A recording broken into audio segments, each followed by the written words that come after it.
देखिए, एक कविता है कि रुके ना तू, थके ना तू, चल सतत अग्निपथ अग्निपथ। आज हम यहाँ पे कोई खुद की लड़ाई लड़ने के लिए इस विधानसभा के अंदर नहीं आए हैं।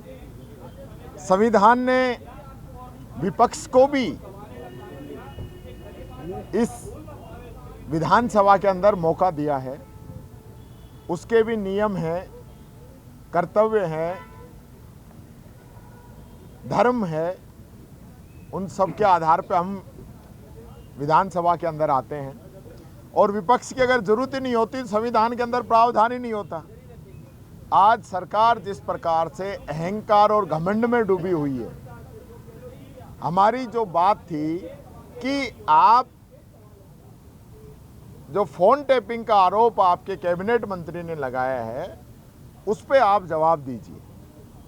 सरकार उस पे जवाब नहीं देना चाहती, यही तो मांगा हमने। कोई बड़ी चीज थोड़ी मांगी है भाई। सरकार जवाब दे देती कि इन्होंने फोन टैप कराया नहीं कराया, इतना ही तो कहना था। लेकिन ये लोग तानाशाही पे उतरे हुए। सुबह से हम लगातार जो है इस बात को लेकर अपनी डिमांड कर रहे हैं, लेकिन सरकार की तरफ से कोई प्रयास नहीं किए गए। और कुछ लोग इन्हीं की पार्टी के अंदर हैं, क्योंकि मेरे से तो भले ही कह रहे हो कि मेरा भाषण नहीं हुआ। मैं तो रोज बोलता हूं, जनता की आवाज़ डेली उठाता हूं। रोज विधानसभा में 10 बार बोलने का मुझे तो मौका मिलता है। सही बात यह है कि मुख्यमंत्री का एक ही मौका आता है अभिभाषण पे, बाकी का काम तो दिया कुमारी जी का आएगा, 2 बार रिप्लाई देंगी जब।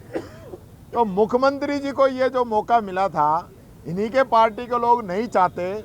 संसदीय मंत्री को ये जानकारी नहीं है, जानकारी तो होगी, पुराना आदमी है वो। जानबूझ के, हमें कोई फर्क नहीं पड़ता हमारी स्पीच हुई नहीं हुई, लेकिन एक मैसेज जाता है कि मुख्यमंत्री की स्पीच होती है, मुख्यमंत्री का रिप्लाई होता है।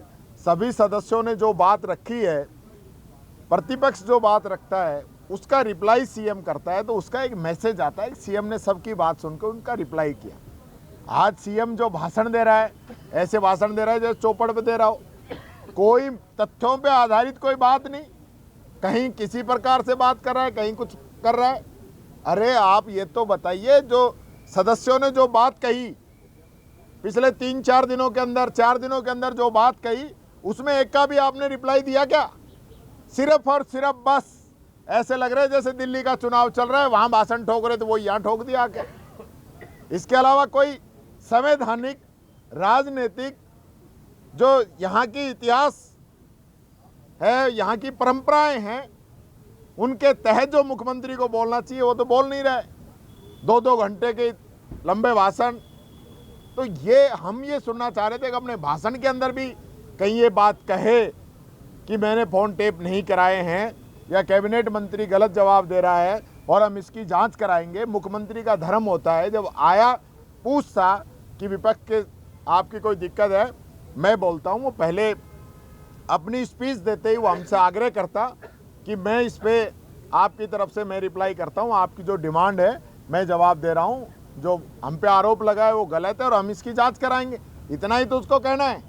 और सही है तो भी कह देता है कि भाई हमें कोई ऐसा शक है किरोड़ीलाल जी पे, इसलिए हम इसकी जांच करा रहे हैं। इतना ही कहना था।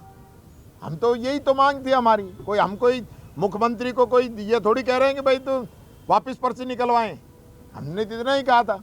लेकिन मुख्यमंत्री जी क्योंकि ऐसा समझ रहे थे दिल्ली में भाषण दे रहे हैं और पर्ची पे पर्ची उनके पास आए जा रही थी, उनको पढ़ के बोले जा रहे थे। बोलिए, लोकतंत्र का ये अपमान आज कर रहे हैं।